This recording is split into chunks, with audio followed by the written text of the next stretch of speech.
Apex Global Leadership and National Center for Outdoor Adventure Education came together on this trip to provide opportunities for these international students to earn their Wilderness First Responder or Wilderness First Aid certifications, to know how to handle themselves in the backcountry.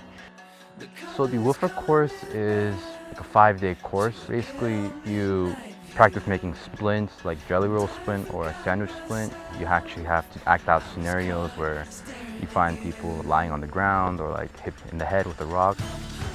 I came on this trip to enjoy the nature that I haven't had the experience to do so back at home. And most importantly, I think I came on this trip to learn more about what a true leader should be.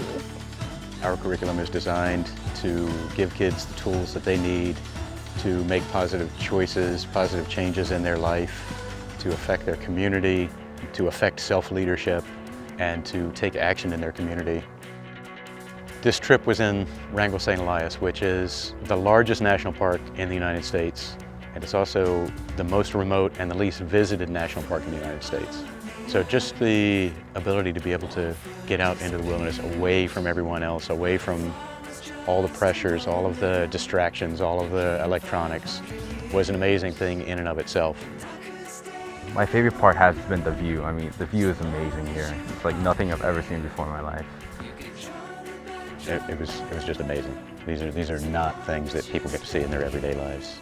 It was beautiful. Facing the challenges that they do out here in the wilderness allows them to earn that sense of accomplishment, that ecstatic feeling that you see on their faces when they finish these courses.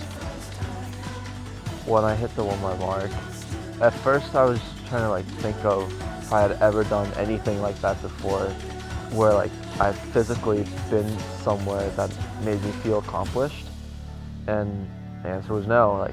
This was my first time, and I think that was part of the reason why I was so excited. I was screaming everywhere.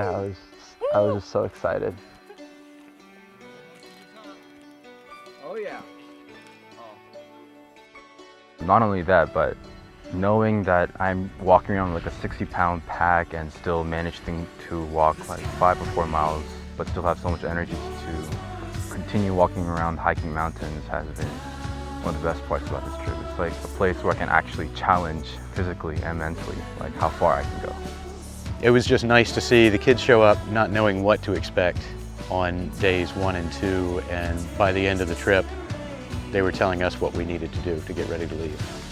You get to see a wonderful progression of responsibility and growth in a 10-day period. I loved it, and I got to learn new things, even myself, like the sides that I didn't know.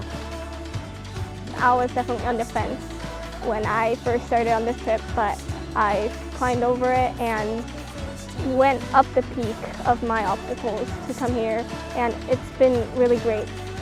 In the wilderness, they may see bears, they may have to cross rivers a dozen times, all the while carrying 50, 60, 70-pound backpacks. It's not easy, but at the end of the day, these kids learn that they can overcome challenges that they never expected they would ever even face.